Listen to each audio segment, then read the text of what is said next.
Welcome to CN Reddy online classes. నేను మీ Challa Narasimhareddy, faculty of GK, current affairs, science and technology and environmental issues. 2021 మరియు ఆ తర్వాత సంవత్సరాల్లో నిర్వహించబోతున్నటువంటి అన్ని పోటీ పరీక్షలలో అత్యంత ప్రధానమైన టాపిక్ ఏంటి నానంటే ఆహారము మరియు వ్యవసాయ రంగము. దాన్ని ఇంగ్లీష్లో అయితే మనం సింపుల్ ఏమని చెప్పొచ్చున్నానంటే food and agriculture. Food and agriculture అంటాం. అసలు భవిష్యత్తులో నిర్వహించబోతున్నటువంటి అన్ని పోటీ పరీక్షలలో ఆహారము మరియు వ్యవసాయ రంగము అనేటువంటి ఈ టాపిక్ అసలు ఎందుకోసం మనం డిస్కషన్ చేయాల్సి వస్తుందో దానికి గల కారణాలను వివరిస్తే మీకు ఈ యొక్క టాపిక్ యొక్క ఇంపార్టెన్స్ అనేటువంటిది అర్థమయ్యేటువంటి అవకాశం ఉంటుంది. అసలు ఎందుకోసం దీన్ని డీప్ అనాలిసిస్ చేయాల్సి వస్తుంది నానంటే అంతర్జాతీయ స్థాయి మరియు జాతీయ స్థాయి మరియు రాష్ట్ర స్థాయిల్లో అంటే ఏంది అన్ని స్థాయిల్లో అంటే ఆల్ లెవెల్స్లో వ్యవసాయము మరియు ఆహార రంగంలో ఇటీవలి కాలంలో కొన్ని పరిణామాలు చోటు చేసుకున్నాయి. ఈ పరిణామాల నేపథ్యంలో మనం భవిష్యత్తులో రాయబోతున్న అన్ని కాంపిటేటివ్ ఎగ్జామ్లో ఫుడ్ అండ్ అగ్రికల్చర్ అనేటువంటిది అత్యంత ప్రధానమైన టాపిక్ కాబోతుంది. మరి ఇంటర్నేషనల్ లెవెల్లో దీని యొక్క ఇంపార్టెన్స్ ఏంది, నేషనల్ లెవెల్లో దీని యొక్క ఇంపార్టెన్స్ ఏంది, స్టేట్ లెవెల్లో దీని యొక్క ఇంపార్టెన్స్ ఏందో నేను ఫస్ట్ మీకు కొన్ని విషయాలు ఎక్స్ప్లెనేషన్ చేస్తే ఈ టాపిక్ యొక్క ఇంపార్టెన్స్ మీకు అర్థమయ్యేటువంటి విషయం ఉంటుంది. ఇంటర్నేషనల్ గురించి కనుక మనము ప్రస్తావిస్తే ఫస్ట్ మీకు అర్థం కావాల్సింది ఫుడ్ అండ్ అగ్రికల్చర్కు సంబంధించి 2 అంతర్జాతీయ సంస్థలు ఇప్పుడు కరెంట్ అఫైర్స్లో ఉన్నాయి. మరి కరెంట్ అఫైర్స్లో ఉన్నటువంటి ఒక అంతర్జాతీయ సంస్థ పేరు ఏం పేరు నానంటే FAO. ఒక అంతర్జాతీయ సంస్థ పేరు FAO. ఇదే కరెంట్ అఫైర్స్లో ఉన్నటువంటి మరొక అంతర్జాతీయ సంస్థ పేరు ఏం పేరు నానంటే WFP. ఒకటి FAO అయితే సెకండ్ వన్ ఏంటి నానంటే WFP అంటున్నాం. FAO అంటే మనందరూ తెలిసిందే, అది ఒక ఐక్యరాజ్య సమితి అనుబంధ సంస్థ. WFP అంటే కూడా మనకు తెలిసిందే, అది కూడా ఐక్యరాజ్య సమితి అనుబంధ సంస్థ. అంటే ఈ 2 అంతర్జాతీయ సంస్థలు ఏంటి నానంటే ఐక్యరాజ్య సమితి అనుబంధ సంస్థలు. మనం ఇంగ్లీష్లో చెప్పాలంటే specialized agencies of the UNO అంటాం. Specialized agencies of the UNO అంటాం. FAO అబ్రివేషన్ మనందరూ తెలిసిందే food and agriculture organization. WFP abbreviation మనకు తెలిసిందే వరల్డ్ ఫుడ్ ప్రోగ్రామ్ అంటాం. తెలుగు మీడియంలో చెప్పాలంటే FAO అంటే ఆహార మరియు వ్యవసాయ సంస్థ, WFP అంటే ప్రపంచ ఆహార కార్యక్రమము. ఈ 2 కూడా ఐక్యరాజ్య సమితి అనుబంధ సంస్థలు. ఫస్ట్ మనకు అర్థం కావాల్సిన విషయం ఏంటి నానంటే ఈ 2 సంస్థల యొక్క ప్రధాన కార్యాలయాలు ఏ నగరంలో ఉన్నాయి నానంటే రోమ్ అనే నగరంలో ఉన్నాయి.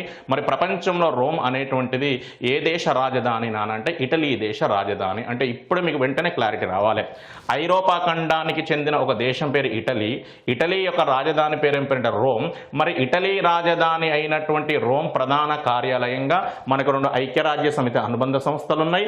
ఆ 2 కూడా ఆహారము మరియు వ్యవసాయ రంగానికి సంబంధించింది. ఒకటేమో FAO, రెండోది ఏంటంటే WFP అంటాం. మరి ఈ 2 సంస్థలు ఎందుకు కరెంట్ అఫైర్స్లోకి వచ్చినా నేను మీకు ఎక్స్ప్లెనేషన్ చేసే ప్రయత్నం చేద్దాం. ఫస్ట్ క్లారిటీ, FAO అనేటువంటి సంస్థను స్థాపించి 2020 నాటికి ఎన్ని సంవత్సరాలు పూర్తయ్యాయి అంటే 75 సంవత్సరాలు పూర్తయ్యాయి. నేను మళ్ళొకసారి రిపీట్ చేస్తాను, జాగ్రత్తగా గమనించండి. FAO అనే సంస్థను స్థాపించి 2020 నాటికి అంటే బై 2020 నాటికి 75 సంవత్సరాలు పూర్తయ్యాయి. కాబట్టి దానికి సంబంధించినటువంటి అనాలిసిస్ మనం మొత్తం విశ్లేషించాల్సి ఉంటుంది. ఇంకా రెండోది తీసుకోండి, WFP వరల్డ్ ఫుడ్ ప్రోగ్రామ్కి ఈ 2020లో ఏ అవార్డు వచ్చిందానంటే నోబెల్ శాంతి బహుమతి. ఏ అవార్డు వచ్చిందానంటే నోబెల్ శాంతి బహుమతి. మరి నోబెల్ శాంతి బహుమతి ఒక అంతర్జాతీయ సంస్థకు వచ్చింది, అది కూడా ఆహార మరియు వ్యవసాయ రంగానికి సంబంధించింది. కాబట్టి ఈ రెండింటి యొక్క డీప్ అనాలిసిస్ చేయాల్సి ఉంటుంది. ఇందులో ప్రధానంగా ఇంకా డీప్గా డిస్కషన్ చేయాల్సింది FAO. ఎందుకోసం అంటే FAOను స్థాపించి 75 సంవత్సరాలు పూర్తయిన సందర్భంగా నరేంద్ర మోడీ నేతృత్వంలోని NDA ప్రభుత్వము ఒక ₹75 స్మారక నాణెంను కూడా విడుదల చేయడం జరిగింది. స్మారక నాణ్యంను మనం ఇంగ్లీష్లో ఏమంటున్నానంటే కమమరేటివ్ కాయిన్ అంటాం.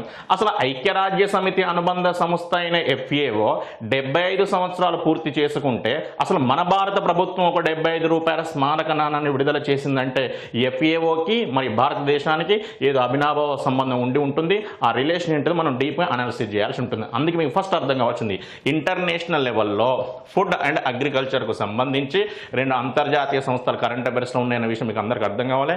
One is FAO, second one is WFP. ఆ రెండింటి గురించి మనం డీప్ అనాలిసిస్ తర్వాత చేయాల్సి ఉంటుంది. డీప్ అనాలిసిస్ ఎందుకోసం చేయాల్సి ఉంటుంది మీకు అందరూ తెలుసండి. దయచేసి కరెంట్ అఫైర్స్ క్వశ్చన్స్ కంటే కూడా కరెంట్ అఫైర్స్ను బేస్ చేసుకొని దాని బ్యాక్గ్రౌండ్ క్వశ్చన్స్ అత్యధికంగా అడగడానికి అవకాశం ఉంటుంది. ఏ విధంగా ఉంటుంది ఒక చిన్న విషయాన్ని గమనించిన అంటే ఏంటంటే ఈ రెండు కరెంట్ అఫైర్స్లోకి వచ్చినాయి కాబట్టి ఈ రెండింటి యొక్క బ్యాక్గ్రౌండ్ క్వశ్చన్స్ ఏ విధంగా ఉంటే నేను ఒకటి ఎగ్జాంపుల్ చెప్పే ప్రయత్నం చేస్తాను. జాగ్రత్తగా గమనించండి. ఇప్పుడు మనం ఏమన్నాం, FAO యొక్క హెడ్ క్వార్టర్ ప్రజెంట్ మనం ఎక్కడ ఉంటుందని చెప్పినాం నానంటే ఇటలీలోని రోమ్ నగరంలో ఉంది అని చెప్పినాం. కానీ వాడు ఎగ్జామ్లో క్వశ్చన్ ఏ విధంగా అడుగుతారో జాగ్రత్తగా గమనించండి. ఇప్పుడు FAO అనే సంస్థని స్థాపించిన సమయంలో దాని ప్రధాన కార్యాలయం ఎక్కడ కలదు అంటాడు. ప్రజెంట్ ఉన్నదేమో రోమ్ నగరంలో, కానీ స్థాపించిన సమయంలో దాన్ని స్థాపించి ఎన్ని సంవత్సరాలు పూర్తయిందని చెప్పిన 75 సంవత్సరాలు. అంటే 75 సంవత్సరాలకు పూర్వం దాన్ని స్థాపించిన సందర్భంలో దాని హెడ్ క్వార్టర్ ఎక్కడ కలదు అంటాడు. మరి FAOని స్థాపించినప్పుడు దాని హెడ్ క్వార్టర్ ఎక్కడ ఉన్నదానంటే అమెరికా దేశ రాజధాని అయిన వాషింగ్టన్ డీసీలో ఉండేది. మరి వాషింగ్టన్ డీసీలో ఉన్నటువంటి FAO హెడ్ క్వార్టర్ని తర్వాత మనం ఎక్కడికి చేంజ్ చేసినామనంటే ఇటలీలోని రోమ్ నగరంలో. మీకు ఇంకా అర్థం కావడానికి నేను మీకు ఒక ఎగ్జాంపుల్ తీసుకుంటా. మనందరూ తెలుసు మన భారతదేశానికి చెందినటువంటి సెంట్రల్ బ్యాంక్ పేరు ఏం పేరు అంటే ఆర్బీఐని మన స్వాతంత్రం రావడానికంటే ముందే స్థాపించడం. మరి ఆర్బీఐని మనం ఎప్పుడు స్థాపించడం నానంటే 1935 ఏప్రిల్ 1, 1935 ఏప్రిల్ 1ని స్థాపించడం. ప్రస్తుతం ఆర్బీఐ హెడ్ క్వార్టర్ ఎక్కడ ఉందన్నానంటే ముంబై నగరంలో ఉంది. అది ఎవరికైనా తెలిసిందే. కానీ ఆర్బీఐని స్థాపించినప్పుడు అంటే 1935 ఏప్రిల్ 1న దాని హెడ్ క్వార్టర్ ఎక్కడ ఉండేదంటే కోల్కతా నగరంలో ఉండేది. అంటే ఆర్బీఐ ప్రధాన కార్యాలయాన్ని ఇప్పుడు మనం ఎక్కడి నుండి ఎక్కడికి చేంజ్ చేసినాం అన్నట్టు మనం ఏకంగా కోల్కతా నగరం నుండి ముంబై నగరానికి చేంజ్ చేసాం. ఏ విధంగా అయితే ఆర్బీఐ ప్రధాన కార్యాలయాన్ని కోల్కతా నగరం నుండి ముంబై నగరానికి మార్చినమో సేమ్ FAO హెడ్ క్వార్టర్ని కూడా మనం వాషింగ్టన్ డీసీ నుండి ఏ నగరానికి మార్చినాం అంటే రోమ్ నగరానికి మార్చినాం.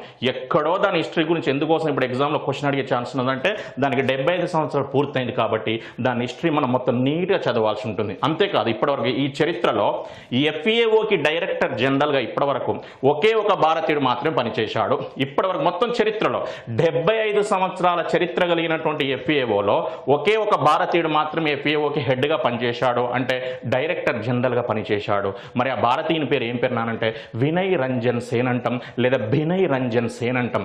వినయ్ రంజన్ సేన్ లేదా బినయ్ రంజన్ సేన్ అంటాం. అంటే ఈ విధంగా అనాలిసిస్ చాలా ఉంటుందండి. అదంతా మనం ఆ రెండు సంస్థల దగ్గర మనం డీప్గా అనాలిసిస్ చేసే ప్రయత్నం చేద్దాం.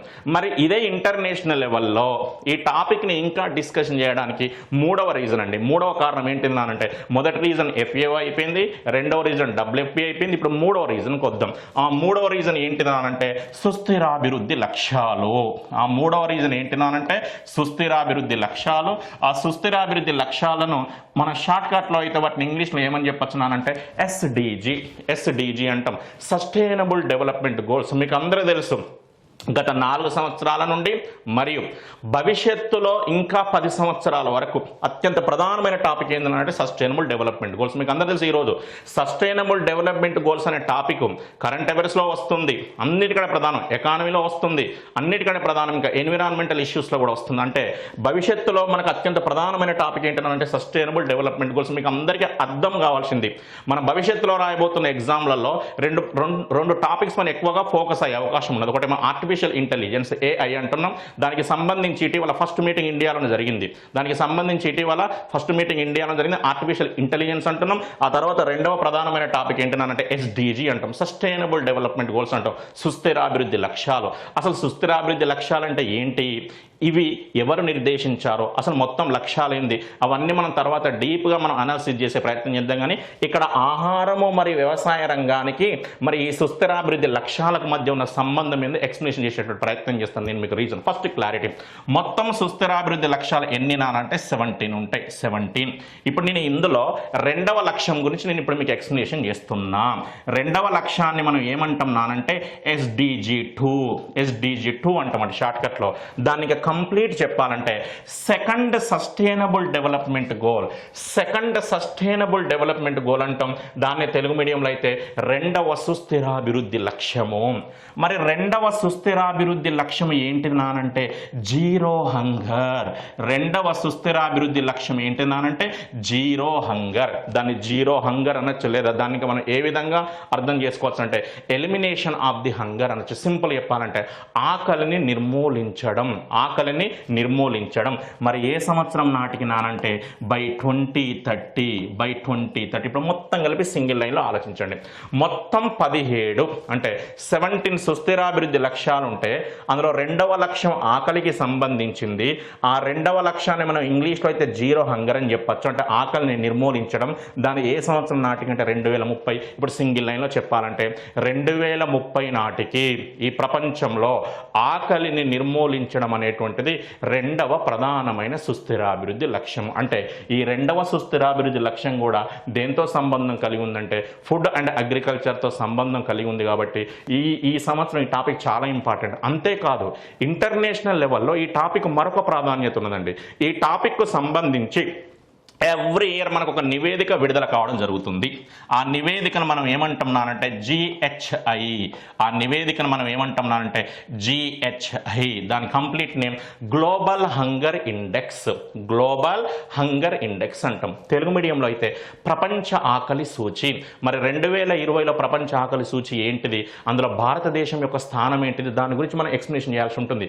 మనం విశ్లేషిస్తే కనుక మనందరికీ ఒక విచిత్రమైన విషయం అర్థమవుతుంది. లేకపోతే వీళ్ళందరూ తలదించుకునేంత ర్యాంక్ వచ్చిందండి. ఎందుకోసం అంటే మీకు అందరూ తెలుసు, ఈరోజు ఇండియా అనేటువంటిది ఈ ప్రపంచంలో second fastest developing country in the world అంటాం. అంటే తెలుగు మీడియంలో చెప్పాలంటే ఈ ప్రపంచంలోనే అత్యంత వేగంగా అభివృద్ధి చెందుతున్న దేశాలు, దయచేసి కన్ఫ్యూజన్ కావద్దండి, అభివృద్ధి చెందిన దేశాలు కాదు, అభివృద్ధి చెందుతున్న దేశాలలో భారతదేశం అనేది రెండవ స్థానంలో ఉన్నది. మరి మొదటి స్థానంలో ఉన్న దేశం ఏంటంటే చైనా. అంటే సింపుల్ మనం ఏమని చెప్పొచ్చు అంటే చైనా అనేటువంటిది fastest developing country in the world. India అనేది second fastest developing country in the world. మరి ప్రపంచంలోనే అత్యంత వేగంగా అభివృద్ధి చెందుతున్న దేశాల జాబితాలో భారతదేశం అనేది రెండవ స్థానంలో ఉన్నది. కానీ గ్లోబల్ హంగర్ ఇండెక్స్కి వచ్చేసరికి మాత్రం మన భారతదేశం అనేటువంటిది అత్యంత దరిద్రమైన పొజిషన్లో ఉన్నది. అంటే ఏంది, బాటం నుండి అట్టడుగు స్థాయి నుండి క్రింది స్థాయి నుండి టాప్ 5లో మనం చోటు దక్కించుకోవడం జరిగింది. ఇంకా ఇవన్నీ విషయాల నేతృత్వంలో మనం ఈరోజు ఇంటర్నేషనల్ లెవెల్లో ఫుడ్ అండ్ అగ్రికల్చర్ అనే టాపిక్ చాలా ఇంపార్టెంట్. ఫర్ ఎగ్జాంపుల్ మనం ఇప్పుడు నేషనల్ లెవెల్ తీసుకుందాం. అసలు నేషనల్ లెవెల్లో ఫుడ్ అండ్ అగ్రికల్చర్ అనే టాపిక్ యొక్క ఇంపార్టెన్స్ అసలు ఏముంది, అసలు మనం ఎందుకోసం చదవాలి, మీకు అందరికీ ఫస్ట్ అర్థం కావాల్సింది 2020లో నరేంద్ర మోడీ నేతృత్వంలోని ఎన్డీఏ ప్రభుత్వము వ్యవసాయ రంగానికి సంబంధించి పార్లమెంటులో కొన్ని చట్టాలు రూపొందించడం జరిగింది. మరి 2020లో నరేంద్ర మోడీ నేతృత్వంలోని ఎన్డీఏ ప్రభుత్వము పార్లమెంటులో రూపొందించినటువంటి ఈ చట్టాలు దేనికి సంబంధించినవి అంటే వ్యవసాయ రంగానికి సంబంధించినవి. ఈ చట్టాలు ఈరోజు ఈ దేశంలోనే తీవ్ర వివాదాస్పదంగా మారినాయి. ఏ లెవెల్లో తీవ్ర వివాదాస్పదంగా మారినాయి అంటే దేశంలోని రైతులందరూ ఈరోజు ఈ చట్టాలకు వ్యతిరేకంగా ఉద్యమించడమే కాదు, ఈ ఉద్యమాన్ని కనుక నరేంద్ర మోడీ అడ్డుకోకపోతే కేంద్ర ప్రభుత్వమే కూలిపోయే అవకాశం ఉన్నా మనము ఆశ్చర్యపడనక్కర్లేదు. ఎందుకోసం అంటే ఈ చట్టాలను వ్యతిరేకిస్తూ మీకు అందరూ తెలుసు నరేంద్ర మోడీ క్యాబినెట్లో అంటే నరేంద్ర మోడీ మంత్రివర్గంలో మనకు ఒక కేంద్ర మంత్రి కూడా తన పదవికి రాజీనామా చేయడం జరిగింది. ఆ కేంద్ర మంత్రి పేరే హర్సిమ్రత్ కౌర్ బాదల్ అంటాం. ఆమె గురించి మనం తర్వాత ఎక్స్ప్లెనేషన్ చేసే ప్రయత్నం చేద్దాం. ఇదే నేషనల్ లెవెల్లో ఆహారము మరియు వ్యవసాయ రంగం అనే టాపిక్ ఎందుకోసం డిస్కషన్ చేయాల్సి వస్తుంది అంటే నరేంద్ర మోడీ ప్రవేశపెట్టినటువంటి ఒక అద్భుతమైన పథకం. మరి ఆహారము మరియు వ్యవసాయ రంగానికి సంబంధించి నరేంద్ర మోడీ ప్రవేశపెట్టినటువంటి ఆ అద్భుతమైన పథకం పేరు ఏం పేరునానంటే పిఎం కిసాన్. అసలు పిఎం కిసాన్ అనే పథకం ఏంటిది, దానికి ఉన్నటువంటి ఇంపార్టెన్స్ ఏందో అసలు అదంతా మనం నీట్ ఎక్స్ప్లెనేషన్ చేసుకుంటూ రావాలి. అసలు నరేంద్ర మోడీకి జాతీయ స్థాయిలో ఇటువంటి ఒక పథకాన్ని ప్రవేశపెట్టాలనే ఆలోచన రావడానికి కారణం ఏంటినానంటే తెలంగాణ రాష్ట్ర ప్రభుత్వం ప్రవేశపెట్టినటువంటి రైతు బంధు పథకము. తెలంగాణ రాష్ట్ర ప్రభుత్వం ప్రవేశపెట్టినటువంటి రైతు బంధు పథకము ఎవరు ఎన్ని విమర్శలు చేసినా రైతు బంధు పథకంలో అనేక లోపాలు ఉన్నప్పటికీ ఈ రెండు పథకాలు ఓన్లీ నేషనల్ లెవెల్లో కాదండి, ఇంటర్నేషనల్ లెవెల్లో కూడా గుర్తింపు పొందిన పథకాలు. కొన్ని లోపాలు ఉండొచ్చు, లోపాలు అనేది సహజము, ఆ లోపాలను సరిదిద్దుకుంటే సరిపోతుంది. అంటే ఎన్ని లోపాలున్న ఈ రెండు పథకాలు ఈ రోజు ఇంటర్నేషనల్ లెవెల్లో గుర్తింపు పొంది అంతర్జాతీయ స్థాయిలో. ఎందుకోసం అంటే ఈ రెండు పథకాలను ఈ రోజు ఐక్యరాజ్య సమితి అనుబంధ సంస్థ అయిన FAO గుర్తించింది. ఒకసారి FAO ఈ రెండు పథకాలను గుర్తించిందంటే మీనింగ్ ఏంటిది, ప్రపంచంలోని మిగతా దేశాలన్నింటి కూడా సందేశం ఇచ్చినట్టారు ఈ యొక్క రెండు పథకాలను మీరు కూడా ఇంప్లిమెంట్ చేస్తే బాగుంటుందని. ఒకటేమో రైతు బంధు పథకము, ఇంకోటి ఏంటంటే పిఎం కిసాన్ అంటున్నాం. అదేమో నేషనల్ లెవెల్ స్కీమ్ అయితే ఇదేమో స్టేట్ లెవెల్ స్కీమ్ అంటున్నాం. వీటన్నింటికంటే ప్రధానమైనది ఆహార మరియు వ్యవసాయ రంగానికి సంబంధించి ఈరోజు నరేంద్ర మోడీ ప్రభుత్వము ఒక లక్ష్యాన్ని నిర్దేశించుకోవడం జరిగింది. ఆ లక్ష్యం ఏంటిది నానంటే రైతుల ఆదాయాన్ని రెట్టింపు చేయడము. రైతుల ఆదాయాన్ని రెట్టింపు చేయడము. దీన్ని ఇంగ్లీష్లో అయితే సింపుల్గా ఏమంటాం నానంటే డబులింగ్ ది ఫార్మర్స్ ఇన్కమ్ అంటాం. డబులింగ్ ది ఫార్మర్స్ ఇన్కమ్ అంటాం. మరి రైతుల ఆదాయాన్ని నరేంద్ర మోడీ ప్రభుత్వము ఏ సంవత్సరం నాటికి రెట్టింపు చేయాలని భావిస్తుంది అంటే 2022 నాటికి రెట్టింపు చేయాలని భావిస్తుంది. 2022 నాటికి. ఎందుకు 2022 లక్ష్యంగా నిర్దేశించుకున్నదంటే మన భారతదేశానికి స్వాతంత్రం దక్కి 2022 నాటికి ఎన్ని సంవత్సరాల పూర్తి కాబోతుంది నానంటే 75 సంవత్సరాలు పూర్తి కాబోతుంది. ఒక్కసారి అబ్జర్వేషన్ చేయండి. మన దేశానికి స్వాతంత్రం ఎప్పుడు వచ్చిందంటే 1947. ఈరోజు నరేంద్ర మోడీ ఏ సంవత్సరాన్ని టార్గెట్గా ఎంచుకున్నాడంటే 2022. మరి 1947 2022 అంటే రెండింటి మధ్య ఎంత గ్యాప్ ఉంది అంటే 75 సంవత్సరాలు. అంటే మీకు వెంటనే ఇప్పుడు క్లారిటీ రావాలి. భారతదేశానికి స్వాతంత్రం దక్కి 75 సంవత్సరాలు పూర్తి కాబోతున్న సందర్భంగా 2022 నాటికి బై 2022 నాటికి రైతుల ఆదాయాన్ని రెట్టింపు చేయాలని లక్ష్యంగా నిర్దేశించుకున్నాడు. మరి రైతుల ఆదాయాన్ని రెట్టింపు చేయాలంటే ఆహార మరియు వ్యవసాయ రంగంలో అనేక మార్పులు ప్రవేశపెట్టాల్సి వస్తుంది. వ్యవసాయ రంగాన్ని మనం అభివృద్ధి చేయాల్సి ఉంటుంది. ఆ తర్వాత రైతుల సంక్షేమానికి కూడా ప్రభుత్వం అనేక చర్యలు తీసుకోవాల్సి ఉంటుంది. మరి రైతుల ఆదాయాన్ని రెట్టింపు చేయడానికి నరేంద్ర మోడీ ప్రభుత్వం ఏమేమి చర్యలు తీసుకున్నారు అవన్నీ లిస్ట్ అవుట్ చేయాల్సి ఉంటుంది. అంటే మీకు అర్థం కావాల్సింది ఒకటేనండి, ఆహారము మరియు వ్యవసాయ రంగం అనే టాపిక్ అత్యంత ప్రధానమైనదన్న విషయం మీకు అందరికీ అర్థం కాదు. దయచేసి ఒక టాపిక్ను చదవడం ముఖ్యం కాదు, ఆ టాపిక్ పైన అంటే ఇది మనం ఇంత డీప్గా అనాలిసిస్ చేస్తే దీనిపైన క్వశ్చన్స్ ఎక్కడెక్కడ అడగడానికి ఛాన్స్ ఉందో నువ్వు ఫస్ట్ గెస్ చేయాలి. అడుగుతానేమో కరెంట్ అఫైర్స్లో అడగచ్చు, లేకపోతే ఆహారము వ్యవసాయ రంగం అంటున్నాం కాబట్టి మ్యాక్సిమం ఎకానమీలో అడగడానికి ఛాన్స్ ఉంటుంది. ఆ రెండింటిలో కాకుండా మనకు జాగ్రఫీలో కూడా అడగడానికి అవకాశం ఉంటుంది. ఎందుకంటే జాగ్రఫీలో కూడా మనకు అగ్రికల్చర్ అనే టాపిక్ ఉంటుంది. అంటే ఏంటి, ఒక టాపిక్ను చదవడమే ముఖ్యం కాదండి, ఆ టాపిక్ గురించి ఎక్కడెక్కడ ఎన్నెన్ని క్వశ్చన్స్ అడగడానికి ఛాన్స్ ఉంటుంది. నీట్గా ఇలా చెప్పుకుంటూ పోతే చాలా ఉంటుంది. మీకు అందరికీ అర్థం కావాల్సింది ఫుడ్ అండ్ అగ్రికల్చర్ అనేటువంటిది అత్యంత ప్రధానమైన టాపిక్ అన్న విషయం మీకు అందరికీ అర్థం కావాల్సిన అవసరం ఉంది.